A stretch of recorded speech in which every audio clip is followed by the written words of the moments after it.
തൃക്കാക്കരയപ്പനെന്നും തിരുവോണം തിരുമാന്ധാം കുന്നിൽ തൃക്കൊടിയേറ്റ് തിരുമാരൻ കാവിൽ എഴുന്നള്ളത്ത് തൃക്കാക്കരയപ്പനെന്നും തിരുവോണം തിരുമാന്ധാം കുന്നിൽ തൃക്കൊടിയേറ്റ് തിരുമാരൻ കാവിൽ എഴുന്നള്ളത്ത്.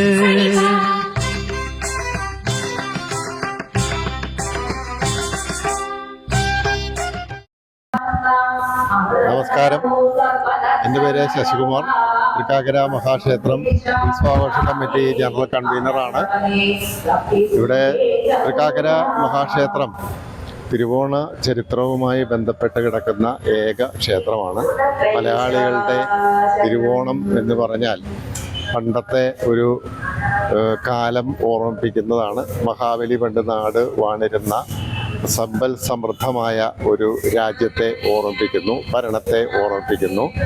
ആ ഒരു ചരിത്രം ആണ് ഇവിടെ തൃക്കാക്കര മഹാക്ഷേത്രത്തിൽ തിരുവോണം ബന്ധപ്പെട്ട് കിടക്കുന്നത്.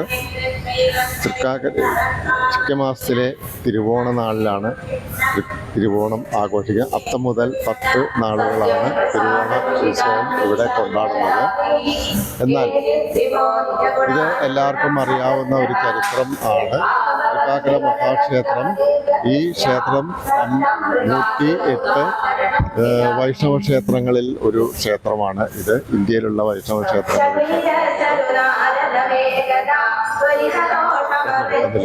ഇത്തവണത്തെ തിരുവോണ മഹോത്സവത്തിന് നമ്മൾ തൃക്കാക്കര മഹാക്ഷേത്രം, തിരുവിതാംകൂർ ദേവസ്വം ബോർഡും തൃക്കാക്കര മഹാക്ഷേത്ര ഉപദേശ സമിതിയും തിരുവോണ ഉത്സവ ആഘോഷ കമ്മിറ്റിയും കൂടെ ചേർന്ന് വളരെ വിപുലമായ പരിപാടികളാണ് ഇന്നിവിടെ ആസൂത്രണം ചെയ്തിരിക്കുന്നത്. അത്തം മുതൽ 10 ദിവസം എല്ലാ ദിവസവും തിരുവോണം വരെ സദ്യ ഉണ്ടായിരിക്കുന്നതാണ്. എല്ലാ ദിവസവും ഉച്ചയ്ക്ക് സദ്യയുണ്ട്. പിന്നെ ആഘോഷങ്ങൾ, ക്ഷേത്രകലകളുമായി ബന്ധപ്പെട്ട് നടക്കുന്ന എല്ലാ ആഘോഷങ്ങളും ഇവിടെ ഒരുക്കിയിട്ടുണ്ട്. പിന്നെയുള്ളത് തിരുവോണത്തിനും ഇവിടെയുള്ള വിശിഷ്ടമായ കാര്യങ്ങളാണ്. ഉത്രാടത്തിന് രാവിലെ തിരുമുൽക്കാഴ്ച സമർപ്പണമുണ്ട്. പിന്നെ തൃക്കാക്കര അത്തം നഗറിൽ കൊടിയേറ്റുന്നത് തൃക്കാക്കരപ്പൻ്റെ അടുത്ത് വന്ന് കൊടി പൂജിച്ചു കൊണ്ടുപോകുന്ന ഒരു ചടങ്ങ് ഉത്രാടത്തുന്ന രാത്രിയുണ്ട്.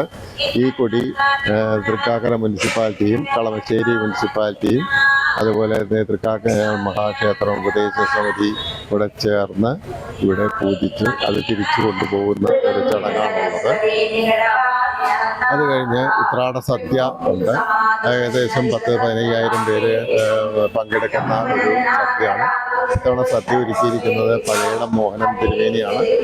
പിന്നെ തിരുവോണ നാളിൽ ഉത്രാടത്തുന്ന വൈകുന്നേരം പൂരമുണ്ട്, പകൽപ്പൂരമുണ്ട്. പകൽപ്പൂരം എഴുന്നള്ളിച്ച് 10 മണിയാകുമ്പോൾ ക്ഷേത്രത്തിനകത്തേക്ക് കയറി പിന്നെ പള്ളിവേട്ട നടത്തുന്നുണ്ട്. അത് കഴിഞ്ഞാൽ അന്നത്തെ ആഘോഷം തീരും. പിന്നെ പിറ്റേ ദിവസം രാവിലെ 5:30 നട തുറന്ന് തിരുവോണ പിന്നെ ദർശനം നൽകുന്നുണ്ട്. ഭഗവാന്റെ ദർശനം നൽകുന്നു. അന്ന് രാവിലെ 8:30 മണിക്ക് ഇവിടെ മഹാബലിയെ എഴുന്നള്ളിക്കുക എന്നൊരു ചടങ്ങും കൂടെ ഉണ്ട്. മഹാബലിയെ എഴുന്നള്ളിപ്പിക്കുക എന്ന് പറഞ്ഞാൽ മഹാബലിയുടെ ആസ്ഥാനമുണ്ട് ഇവിടെ. ഈ ആസ്ഥാനത്തിൽ വാമനൻ വന്ന് മഹാബലിയെ ഇവിടെ നിന്ന് എതിരേറ്റ് കൊണ്ടുപോയി ശ്രീകോവിലിൻ്റെ അടുത്തിരുത്തി നാട്ടിലുള്ള പ്രജകളെ കാണിക്കുക എന്നുള്ള ഒരു സങ്കല്പം ആണ് അതിൻ്റെ പിറകിലുള്ളത്. അത് എല്ലാ കൊല്ലവും നടന്നു വരുന്നു. ഇക്കൊല്ലം ഈ മാസം 26-ാം തീയതി തിരുവോണ നാളിൽ രാവിലെ 8:30 മണിക്കാണ് അത് നടക്കുന്നത്.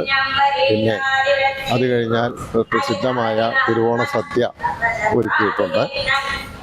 അത് രാവിലെ 10:30 മണി മുതൽ വൈകുന്നേരം 3-3:30 വരെ കണ്ടിന്യൂസ്ലി ഓരോ പന്തിയിലും 1000 പേർ വീതം ഇരിക്കുന്ന 10-15 പന്തികൾ ഇവിടെ ഉണ്ടാവും. അത് കഴിഞ്ഞാലാണ് ഉത്സവത്തിൻ്റെ ആറാട്ട് എഴുന്നള്ളിപ്പ്.